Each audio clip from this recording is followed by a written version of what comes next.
Thank you for joining us today. Always a pleasure. We are definitely delighted to have you. I'm very pleased that you've accepted my humble request to join us this evening. Tell us what made you interested in becoming a priest and dedicating your life to the church? Well, you yourself are a man of God, a man of religion. You understand deep in your heart that when one has found something, that pearl of infinite price, that treasure of infinite price, one is willing to give up everything, the world, for that treasure. And as with you, so with me, from an early age, I was brought up in a family of a devout family, where God was a part of our daily lives and was a natural part of our lives. There was no force.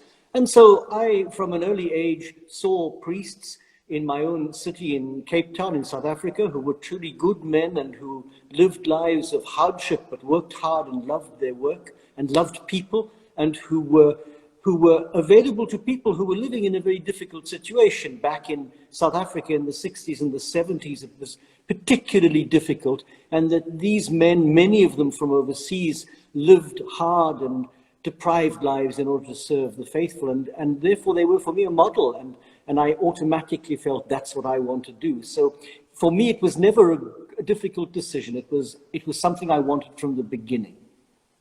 What age did you decide to devote yourself to the Holy Mother Church? I think I was about 6 or 7.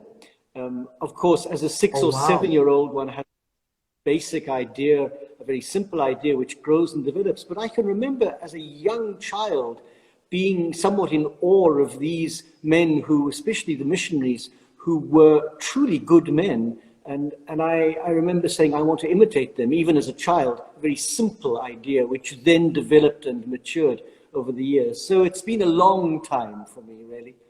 It's very interesting for me, and I'm sure for our audience, to also know what life is like for an individual that lives in the Vatican, in the seminary, teaches there, and carries on his daily activities.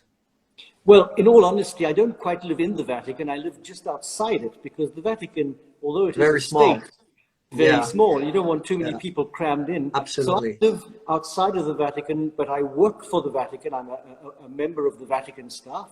I live in a college which trains men and women in Islamic studies, in classical Arabic and in Islamic studies, and all the disciplines of Islam, of Kalam, Hadith, Fiqh, all of them. And we're training people, mostly people who are living in Islamic countries and working there, and who we think should have a thorough knowledge of the language and the culture and the faith of the majority of people among whom they're living. So we're not training people to convert. That's never been our issue. We're quite strict about that.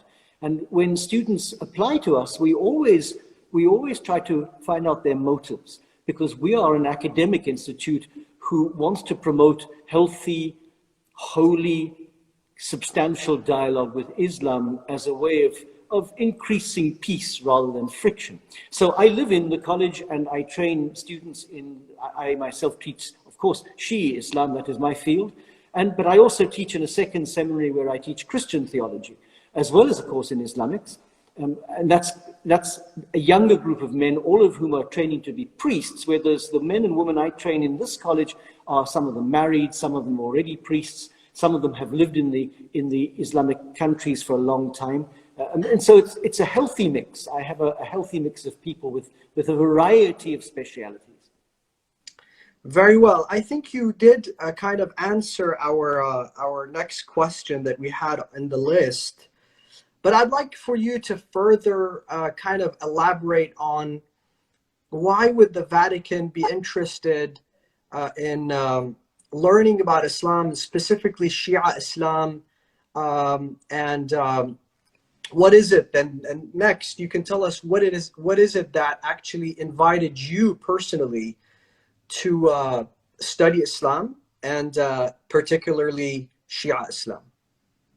So really, from about the 1960s, mid-1960s, the church began to take great interest in dialogue. And dialogue until then was a secular concept. It was not a religious concept. Interreligious dialogue didn't really exist fundamentally before the 60s. And from the church's point of view, in the 60s, with the council, the Great Vatican Council, dialogue with a variety of religions, the monotheistic faith firstly, but then also other non-monotheistic faiths, became quite an important issue for the church. And part of that was the training of specialists. Because if you want to be involved in dialogue, you need to know well the faith of the person you're dialoguing with, so that you don't play guessing games, and so that you don't treat anything holy with disrespect. And you need to know your own faith well enough too. So from the 60s and the 70s, we began to open colleges to train specialists in a variety of religions. And our own college, which didn't begin here, it began in Tunisia. And then unfortunately, after independence, we were thrown out, as were many people, because we were seen as part of the European colonialist set, and I understand that. And we came to Rome. I studied here myself because as a South African priest, I was living in an area surrounded by mosques and by Muslim community. Almost every member of my own parish had at least one family member who converted to Islam. And I remember saying to people, well, they are still part of the family. We need to be as welcoming to them as we are to the non-Muslim members, and we need to understand Islam, so that we treat people with respect. So I came to Rome to study Islam generally, and I did a very short course, a regrettably short course, on Shî'î Islam, and of course was introduced to Al-Hussein and to Karbala. And I still believe that once people have heard the story of Karbala, but really heard it properly told, it is very hard for that to slip from the memory or from the mind. And the moment I heard about Karbala, I knew I was going to dedicate the rest of my life to studying and researching Shî'î Islam and teaching it as well. Teaching it to non-Muslims, not to Muslims who know it well enough, but to non-Muslims who might be interested to discover some of the fascinating parallels between Shia faith and Catholic faith. What do you think is the greatest commonality between Catholicism and Shi'ism? It's hard to pinpoint one. I think, first of all, both faiths have, I say at the center, but understand what I mean at the center. Both faiths have at the center of their piety an extraordinary woman, female figure. In Catholicism, it is, of course, the Lady Mary.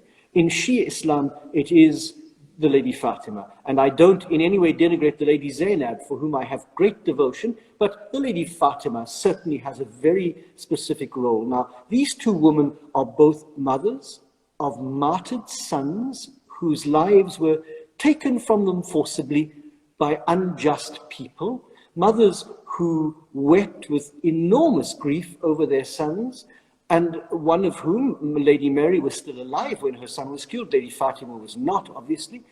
And two women who have extraordinarily powerful intercessory prerogatives given them by God. In other words, they make intercession by God's permission. This is clear in Catholicism and in Islam. So already you have these two female figures who are extraordinary. They're not divine, quite patently, but they have you can call it isma if you want to, or you can call it impeccability, or whatever you want to call it. We share that idea, we just do use different language. Both of them also have these two extraordinary male figures, Al-Hussein and Jesus. Now, I'm always very careful in drawing parallels because Hussein is not another Jesus, and Jesus is not another Hussein. They are two unique individuals whose adherents make unique claims about them, but for whose adherents they are men of extraordinary power. So for Catholics, the person of Jesus, who gives his life for a whole lot of reasons, not just for one thing.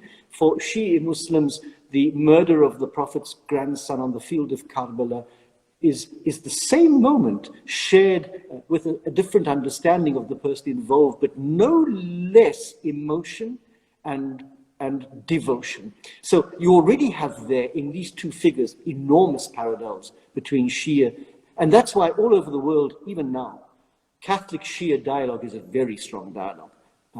We have regular groups coming from various parts of Iran here. We have groups going across to Shia communities in various places. It's an ongoing and a very good dialogue. What is it that most fascinates you specifically about Shî'î Islam or Shia Islam? Oh, without doubt it is Karbala.